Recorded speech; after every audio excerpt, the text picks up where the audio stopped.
Here's a project to help you remember that you've left your garage door open. You start with a 12-volt transformer and run a wire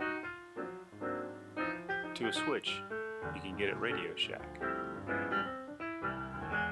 When the garage door is closed, it opens the circuit so no electricity passes through. When the garage door opens, the circuit closes and the light comes on. This is placed in the bedroom so that at night, before you go to bed, the bright light will indicate whether or not the garage door is open or closed. Ciao!